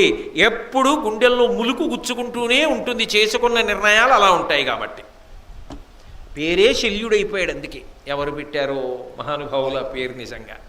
కాబట్టి మీరింత గొప్పవాళ్ళయా అన్నాడు. అని ఊరుకోలేదు. నీకు సహకారం చేద్దామని మద్రదేశం నుంచి బయలుదేరాను ధర్మరాజా. నేను బయలుదేరి వస్తుంటే దుర్యోధనుడు చలవ పందిళ్ళేశాడయ్యోయ్, గొప్ప గొప్ప సభామంటపాలు కట్టాడు. మాకు కావలసిన మా వాహనములకు కావలసిన ఆహారమునంతటినీ సమకూర్చాడు. ఇవి చూసి నేను పొంగిపోయి నీ మంత్రులు అనుకున్నాను. ఎవరివి చేసిందని అడిగాను. దుర్యోధనుడు వచ్చి నేను చేశానన్నాడు. నేను చాలా ప్రీతి పొందాను. నీకేం కావాలని అడిగాను దుర్యోధనుణ్ణి. మీరు మా పక్షాన ఉండి మంత్రులై సైన్యాన్ని నడిపించాలన్నాడు. తప్పకుండా నీ పక్షానికే వస్తానని మాటిచ్చేశాను. అంటే దాపరికం ఉందా? దాపరికం లేదు పాపం. ఉన్న మాట చెప్పేశాడు. అదేం దాపరికం పెట్టుకోలేదు. మళ్ళీ ఈ మాట చెప్పాడు. అయితే ధర్మరాజు గారంత తెలివైన వాడు ఎవరు ఉండడు. ఆయన ఎంత ధర్మాత్ముడో అంత రాజనీతిజ్ఞుడు. ఆయనకి తెలుసు ఈ మేనమామ వెర్రి మేనమామ పొగట్టలకి లొంగిపోయాడు. మనమంటే చాలా ప్రేమ, అటువైపు వెళ్ళిపోయాడు. ఇప్పుడు ఇటు రాలేడు. మామయ్య ఇటు వచ్చేసేయండి అంటే ఉపయోగమే ఉంటుంది, ఎటు రాలేడు కదా. కాబట్టి ఏ పొగట్టకి లొంగిపోయాడో ఆ పొగట్టనే అడ్డుపెట్టి అటు ఉన్నవాడిని ఇటువైపుకి వాడుకోవాలి. మళ్ళీ దొరికిపోతాడు పొగిడితే. అందుకని ఇప్పుడు ధర్మరాజు గారు పాచికేశాడు. వేసి ధర్మరాజు గారు అన్నాడు, మేలు చేసితివి, ఒక్కరి మెచ్చివారి కోర్కె తీర్చుట పెద్దల గుణము కాదే, అది మదీయ చిత్తమునకు హర్షకరము, తివిరి ఒక్కటి వేడద అవధరింపు. ఈ మాట అనగానే శల్యుడు ఏమనుకుని ఉంటాడు? అదేమిటి మాయగారండి అంత పని చేశారంటాడని అనుకున్నాడు. కానీ ధర్మరాజు అన్నాడు, మేలు చేసి తిరి, ఇది వెంటనే లోపల లెక్క కట్టేసుకోవడం. ఎంత రాజనీతిజ్ఞుడు! అబ్బా చాలా మంచి పని చేశారు మాయగారు. ఏమిడు చేశాను మంచి పని అనుకోడు శల్యుడు అని. ఒక్కరి మెచ్చి వారి కోర్కె తీర్చుట పెద్దల గుణము కాదే, ఒకడొక మంచి పని చేస్తే మెచ్చుకుని నీకేం కావాలయా అని వాడి కోరిక తీర్చడం పెద్దలకు ఉండే లక్షణం అండి. అది అందరూ చేయలేరు మామయ్య గారు. మళ్ళీ ఎక్కుతోంది, మళ్ళీ లోపలికి వెళ్ళిపోతోంది ఔషధం, మళ్ళీ పొంగిపోతోంది వక్షస్థలం. అందున పొగుడుతున్నవాడెవరు? సామాన్యుడు కాడు, ధర్మరాజు పొగుడుతున్నాడు. ధర్మరాజు పొగడ్డం అంటే మాటల సకల గుణములకు నిధి. అటువంటి వాడు అంటున్న మాట. పెద్దలైన వారు అవతలవాడు మంచి పని చేస్తే మెచ్చుకుని కోరిక తీరుస్తారు. మామయ్య గారు మీరు చాలా మంచి పని చేశారండి, అది మదీయ చిత్తమునకు హర్షకరము. మీరు చేసిన పనుందే నాకు ఎంత సంతోషకరమో. మీరు అటు వెళ్ళిపోయారని చెప్పి నేనేం బెంగపెట్టుకోవట్లేదు మామయ్య గారు. మీరు చేసిన మంచి పనికి నేను పరమ సంతోషాన్ని పొందుతున్నాను అని తివిరి ఒక్కటి వేడదనవధరింపు. నేను కూడా మామయ్య గారు ఒక్క కోరిక కోరతాను తీర్చండి అన్నాడు. సహజంగా ప్రేమ ఉంది. తనని తప్పట్టుకుంటాడేమో అని లోపల ఎక్కడో చిన్న శల్యం ఉంది, పొడుస్తోంది. మీరు మంచి పని చేశారు మామయ్య గారు, మీరు పెద్దలు అలాగే చెయ్యాలన్నాడు. ఇప్పుడు అమ్మయ్య గొడవ వదిలిపోయిందిరా బాబు, ధర్మరాజు ఏమనుకోలేదని ఆనందపడిపోయాడు. ఆనందపడిపోయి ఏం కావాలో చెప్పు, తప్పకుండా తీర్చేస్తాను నీకు అన్నాడు. మళ్ళీ ఇక్కడ దొరికిపోయాడు. అక్కడ ఒకసారి దొరికాడు కదా, ఊరుకోవాలి కదా. ఏమయ్యా నువ్వు అడుగు, సాధ్యమైతే చేస్తా, సాధ్యం కాకపోతే చేయలేను, నా ఆశీర్వచనం మీకు ఉంటుంది. కానీ పొరపాటు జరిగిపోయింది ఇప్పటికే. ఇప్పుడు మళ్ళీ తప్పకుండా అనలేను సుమా, ముందే చెప్తున్నాను, అనాలి కదా పెద్ద మనిషి. అనలేదు. ఏం కావాలో అడుగు అన్నాడు. ఎందుకని? ధర్మరాజు పొగిడాడు, అది ఇంత పొగిడినా చాలు. దుర్యోధనుడు పొగిడితే అంత పొగడాలని, సెలవు పందిళ్ళు వేయాలి, ఇవన్నీ చెయ్యాలి. ఎందుకంటే ఆయన స్థాయి అది. ధర్మరాజు గారు అబ్బో చాలదేమిటి, భార్యని తీసుకుని పిల్లల్ని తీసుకుని మనవల్ని తీసుకుని వీధిలోకి వచ్చి లోపలికి తీసుకెళ్ళి కూర్చోపెట్టి మాట్లాడి మీరు మంచి పని చేశారండి మామయ్య గారు అనేటప్పటికీ అంతే పొంగిపోయాడు. పొంగిపోయి ఏం కావాలో అడిగన్నాడు. మామయ్య గారు అటువైపు మీరు మాట ఇచ్చారు కదా, భారతదేశం మొత్తం మీద మీ వంటి రథసారథ్యం చెయ్యగలిగిన వ్యక్తి ఇంకొకడు లేడు, ఉన్నవాడు ఇంకొక్కడే, కృష్ణుడు ఉన్నాడు. ఎందుకని? అసలు నిజానికి రథసారథ్యం చెయ్యవలసినటువంటి అవసరం కృష్ణుడికి లేదు, శల్యుడికి లేదు. ఎందుకంటే శల్యుడు రాజు, ఆయనకి రథం నడపడానికి సారథి ఉంటాడు. కృష్ణుడికి సారథ్యం చేయవలసిన అవసరం లేదు. కానీ వాళ్ళిద్దరూ అభిమాన విద్యగా నేర్చుకున్నారు. అంటే అభిమాన విద్య అన్న మాటకు అర్థం ఏంటంటే తనని తాను కొంతకాలం పరిశీలించుకోవాలి. అది అంత తేలిగ్గా అలవాటు పడదు. కొంతకాలం తన మనస్సుని తాను పరిశీలించాలి. దేన్ని పట్టుకుంటే అది బాగా సంతోషాన్ని పొందుతూ ఉంటుంది, అది ఎక్కడ సేద తీరుతుంది అన్నది ఆలోచించాలి. బాగా పుస్తకాలు చదివితే సంతోషం ఉందా? మంచి మంచి పుస్తకాలు చదవడం అలవాటు చేసుకోవాలి. ఓ చదరంగం ఆడితే బాగా సంతోషిస్తుందా? బాగా చదరంగం ఆడడం నేర్చుకోవాలి. సాయంకాలం కాసేపు అలా బయటికి వెళ్ళి ప్రకృతిని కాసేపు అలా పరిశీలనం చేస్తే పెద్ద పెద్ద చెట్ల వంక పూల వంక చూస్తే సంతోషంగా ఉంటుందా?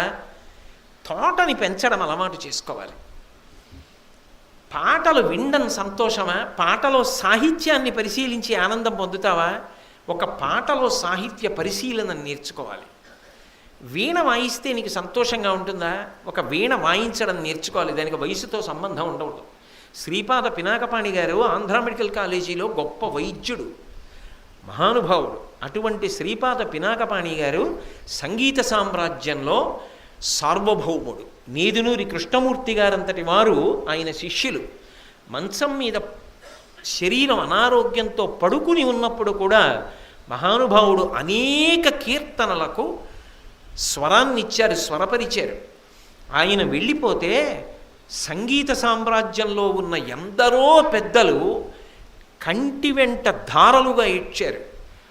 ఒక డాక్టర్, ఒక మెడికల్ కాలేజీలో పాఠం చెప్పిన వ్యక్తి అంత గొప్ప స్థానానికి వెళ్ళారు. అభిమాన విద్య. ఆయనకి సంగీతం మీద అంత మక్కువ. నీ మనసు ఎక్కడ సేద తీరుతుందో చూడాలి. నీకు భాగవతం చదువుతుంటే తీరుతుందా? భాగవతం చెప్తుంటే సంతోషంగా ఉంటుందా నీకు? ఓ 2 గంటలు భాగవతం చెప్తే ఆ రోజు పడ్డ కష్టమంతా మర్చిపోతావా? అయితే అది చెప్పడం నేర్చుకో, బాగా చెప్పు. అంతకన్నా సంతోషం ఏముంటుంది జీవితానికి? అది అభిమాన విద్య అంటారు. దాని వలన జీవనానికి పోషణ ఏమి ఉండదు. అక్కడ మళ్ళీ ఓ రూపాయి సంపాదిద్దామా, కీర్తి సంపాదిద్దామా, ఈ పిచ్చి పెట్టుకోకూడదు. పెట్టుకోకుండా అది మనోరంజకత్వం కోసం, తానుగా తరించడం కోసం అది తనకి విద్య. ఇప్పుడు అటువంటి విద్య ఒకటి పట్టుకోవాలి. ఆ రోజుల్లో భారతదేశం మొత్తం మీద కృష్ణుడికి ఆ విద్యలో నైపుణ్యం ఉంది. రథాన్ని అలా సారథ్యంతో నడుపుతాడు. అంత గొప్పగా నడపగలిగిన సారథి కృష్ణుడు ఒక్కడే. 2, అంత గొప్ప సారథి శల్యుడు ఒక్కడే. శల్యుడు గొప్ప, కృష్ణుడు గొప్ప? అది ఉంటుందా ఉండదా మనసులో? అభిమాన విద్యలో అలా పోటీకి ఎడదామని కాకపోయినా ఈయన చాలా బాగా వీణ నేర్చుకున్నాడు, ఆయన చాలా బాగా వీణ నేర్చుకున్నాడు, ఆయన గొప్ప వైణికుడు, నేనా గొప్ప వైణికుడు తేల్చుకోవాలనిపించింది అనుకోండి. ఎప్పుడు సాధ్యం అవుతుంది? ఇద్దరికీ ఓ పోటీ వస్తే సాధ్యం అవుతుంది. అప్పటి వరకు శల్యుడికి కృష్ణుడికి పోటీ లేదు. కానీ తెలిసో తెలియకో దుర్యోధనుడు అడిగినందువల్ల శల్యుడు కౌరవుల వైపుకి వెళ్ళిపోయాడు. ఇప్పుడు కృష్ణుడు అర్జునుడి వైపుకు ఉండిపోయాడు. మొత్తం పాండవులలో విలువిద్యలో ఆరితేరిన వాడెవరు? అర్జునుడు. ఇప్పుడు అర్జునుడికి సారథిగా ఎవరు కావాలి? కృష్ణుడు కావాలి. కాబట్టి కృష్ణుడిని సారథిగా ఏం చేసుకున్నాడుగా. ఇప్పుడు శల్యుడు కూడా పాండవుల వైపే వచ్చాడు అనుకోండి, ఎవరికి సారథి అవ్వాలి? అర్జునుడికి 2 సారథులు ఉంటారుగా, ఇంకొకడికి సారథి అవ్వాలి. అర్జునుడితో సమానమైన వీరుడు అటువైపు లేనప్పుడు తన సారథ్యం ఎందుకు రాణిస్తుంది? ఇంకా అంత గొప్ప వీరుడు లేడుగా. ఇప్పుడు కౌరవుల వైపు వెళ్ళాడు. ఖచ్చితంగా దుర్యోధనుడు ఎవరికి సారథిగా పెట్టుకుంటాడు? అటు కృష్ణుడు ఉన్నాడు అర్జునుడికి, ఇటు దుర్యోధనుడు కర్ణుడికి సారథిగా వాడుకుంటాడు శల్యుణ్ణి. ఇది లెక్కగట్టాడు ధర్మరాజు గారు ఎంతసేపట్లో. దుర్యోధనుడు అటు రమ్మన్నాడయ్యా, తప్పలేదు వెడుతున్నాను అనగానే ఇదంతా లోపల లెక్క కట్టేశాడు. అది ఆయన రాజనీతిజ్ఞత. అందుకు అది ఆ వ్యూహ రచన నైపుణ్యం ఉందే, లెక్క కట్టగలిగిన సమర్థత ఉందే, అది అనితర సాధ్యమైన ప్రజ్ఞ. నిజంగా ఒకటి కదిలితే దాన్ని బట్టి చెప్పేస్తారు.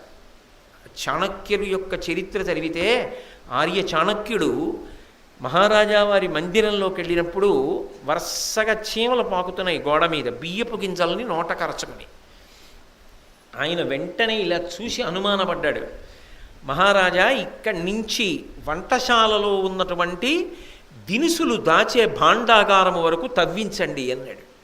మహారాజు నిద్రపోయే శయనాగారంలోకి బియ్యపు గింజలు నోట కరుచుకున్న చీమలు ఎందుకు వస్తున్నాయి? అవి ఎక్కడో ఉండవలసినవి. అక్కడి నుంచి చీమలు వచ్చాయంటే సొరంగ మార్గం పెట్టారు ఎవరో. అక్కడ పెద్ద కాపుదల ఉండదు. అక్కడి నుంచి వచ్చి రాత్రి రాజుని మట్టు పెట్టడానికి వస్తున్నారు. తవ్వించండి అన్నాడు. సొరంగం తవ్వితే ఆయన్ని చంపడానికి సిద్ధపడుతున్న కుట్ర చేస్తున్న వాళ్ళు దొరికారు, వాళ్ళని మట్టు పెట్టించాడు చాణక్యుడు. బియ్యపు గింజ నోట కరుచుకున్న చీమని పట్టి కనిపెట్టాడు. ఒకడు అన్ని విద్యలు వచ్చాయి, ఈత రాలేదు. చాణక్యుడికి చెప్పారు నది ఒడ్డున నిలబడినప్పుడు, వీడికి అన్నీ వచ్చాయి ఈత రాలేదన్నారు. దగ్గరికి పిలిచాడు, నీకెందుకు రాదు ఈత అన్నాడు.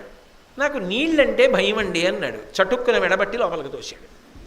వాడు ఈదాడు చచ్చినట్టు, ప్రాణం కోసం ఏదద్దు, ఈత వస్తుంది నీకని ఈత నేర్పించాడు. ఆర్య చాణక్య ఆయన జీవితం చదువుతుంటే అసలు అయ్య బాబోయ్, ఈ దేశంలో ఇటువంటి మంత్రులు పుట్టారా అని మనకు ఆశ్చర్యం వేస్తుంది. అసలు అంత గొప్పగా ప్రవర్తించేవాడు. కాబట్టి ధర్మరాజు గారి రాజనీతిజ్ఞత అటువంటిది, ఇంత లెక్క కట్టాడు.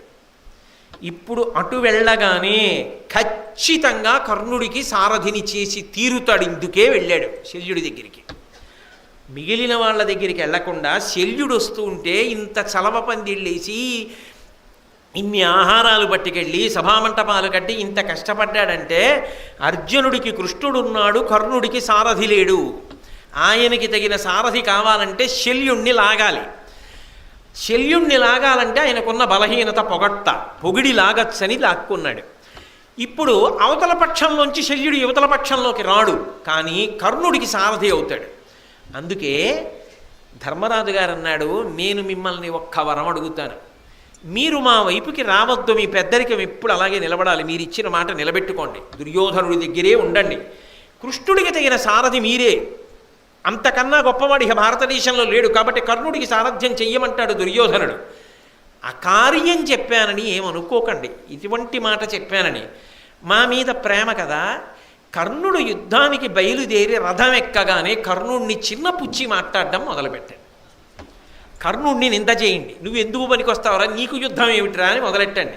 అంటే ఈ రోజుల్లో అయితే మైండ్ గేమ్ అంటుంటారు చూసారా, అలా ముందు అసల్ని మానసికంగా బలహీనపరిచేయండి.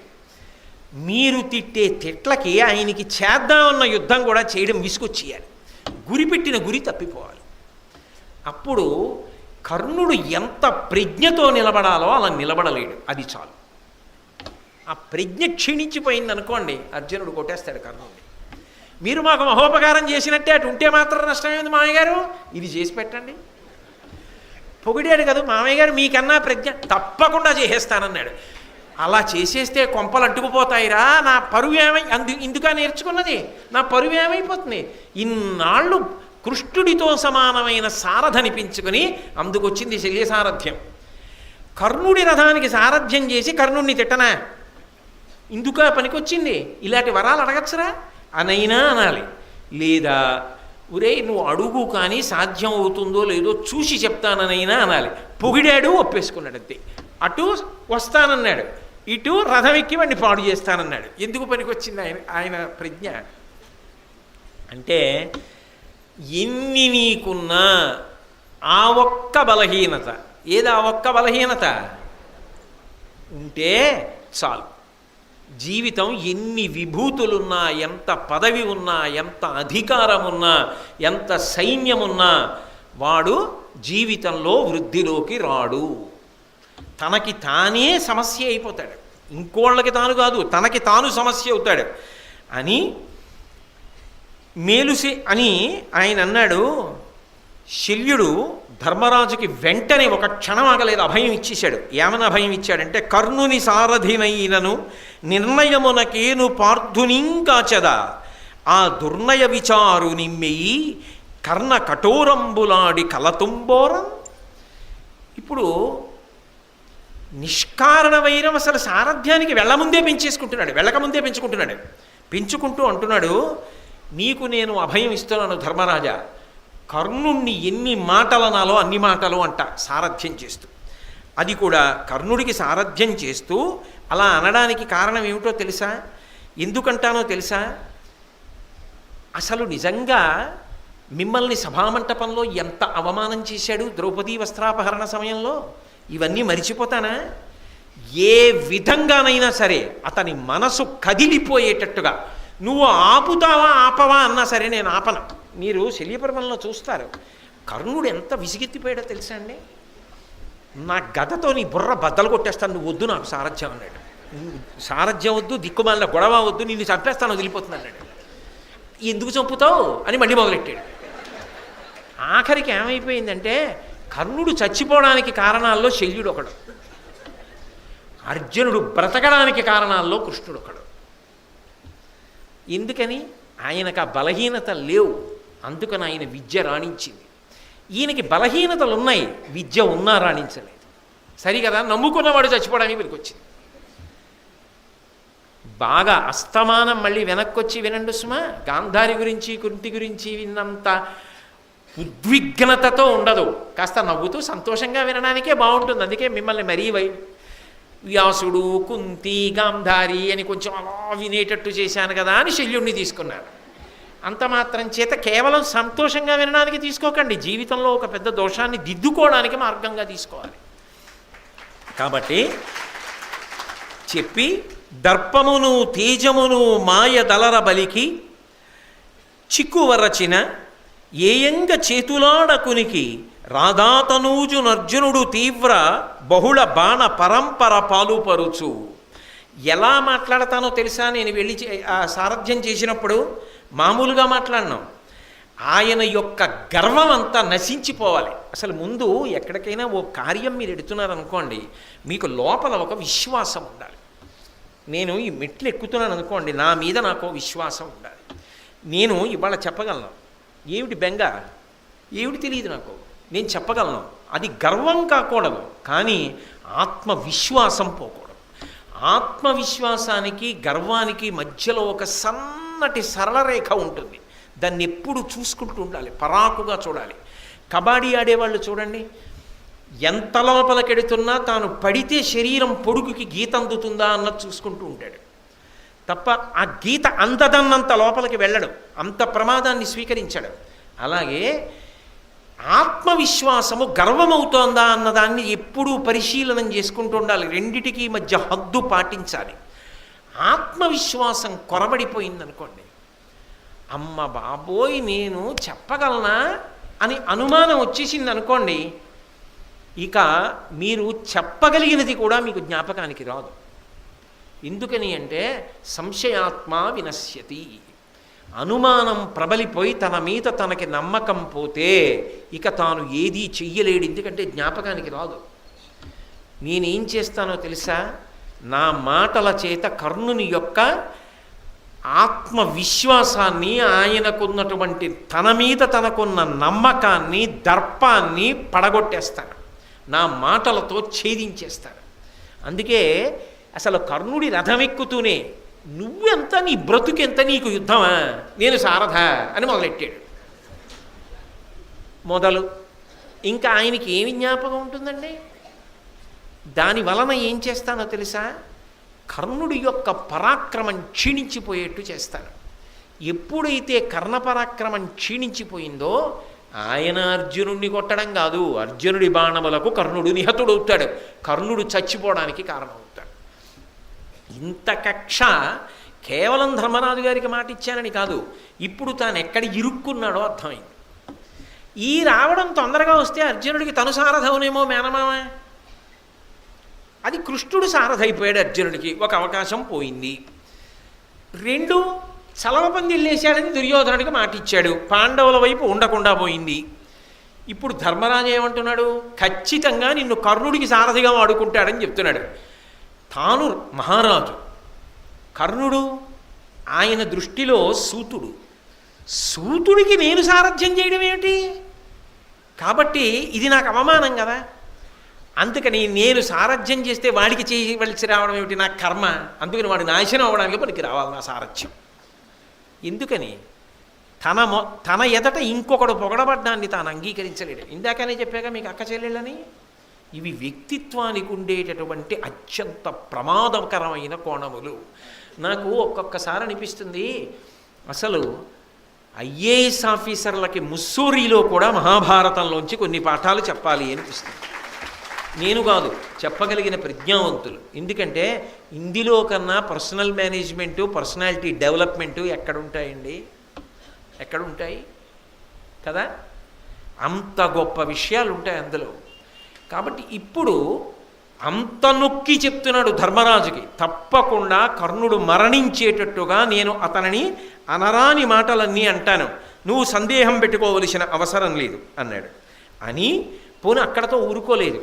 ఇప్పుడు ధర్మరాజును అన్నాడు, ఇది ఒకడేలా నీవు మది ఎయ్యది కోరిన చెయ్యువాడ నాడదయత సుతసూతి సభనాడిన మాటలకు చాలా నొచ్చి మా హృదయములెల్ల నీ వలన ఎంతయు పక్షము సేయు అక్కట అదియునుగాక మీ పడిన ఆపదలెవ్వరిను నొవజేయనే. ధర్మరాజా, ఈ ఒక్క కోరికే కాదు, అటువేపుండి కర్ణుడి వైపు సారథ్యం చేస్తూ కర్ణుడు పాడయ్యేటట్టుగా చేయడమే కాదు, ఇంకా ఏమైనా కోరుకుంటే కోరుకో, ఇచ్చేస్తాను. ఇది ఎవరితో అన్నాడు? దుర్యోధనుడితో అన్నాడు. ఇప్పుడు ఎవరితో అంటున్నాడు? ధర్మరాజుతో అంటున్నాడు. ఎంత అంటున్నాడో అంత ఇరుక్కుంటున్నాడు, చూసుకోడు, పొగిడాడు అనేస్తాడు అంతే. అంటూ పైగా అంటున్నాడు, ఆ రోజున సభలో మిమ్మల్ని ఉద్దేశించి ఎటువంటి మాటలు మాట్లాడాడయ్యా కర్ణుడు? ఆ మాటలు నేను మర్చిపోయానా? ఇప్పుడు నాకు అవకాశం వచ్చింది. ఏమవుతోంది? తన విద్య ఎందుకు పనికొస్తోంది? అది చూసుకోవట్లేదు. అయ్యయ్యో, నేను నేర్చుకున్న విద్య ప్రౌఢిమ అంతా పోతోంది, కీర్తి మాసిపోతోంది, చివరికి శల్య సారథ్యం అని మిగిలిపోతాను నా జీవితంలో. ఆలోచిస్తున్నాడా ఎక్కడైనా? ఆలోచించట్లేదు. తప్పకుండా అలాగే చేస్తా. ఆనాడు సభలో మిమ్మల్ని ఉద్దేశించి మాట్లాడకూడని మాటలన్నీ మాట్లాడాడు.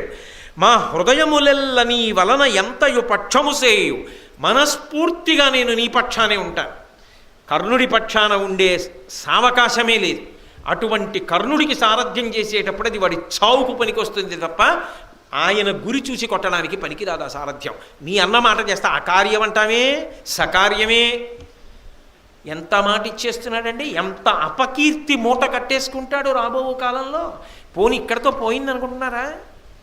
ఎదర చూద్దురు కానీ ఇంకా ఎక్కడెక్కడ పొగిడితే అక్కడెక్కడ ఇరుక్కున్నాడు జీవితంలో. ఎంత ఇరుక్కుపోయాడో తెలుసా? మీరు చూస్తే ఆశ్చర్యపోతారు. తనకి తాను ఇంత సమస్య అయిపోయాడు ఆఖరికి. ఎందుకని అంటే ఆయన దగ్గర నిజంగా ఎన్ని విద్యలండి. మద్రదేశాధిపతి, మహారాజు, గొప్ప సైన్యం, గొప్ప గదాయుద్ధం చేస్తాడు. ఏ సామాన్యమైన గదాయుద్ధం కాదు, భీమసేనుణ్ణి ఎదుర్కొంటాడు గదాయుద్ధంలో.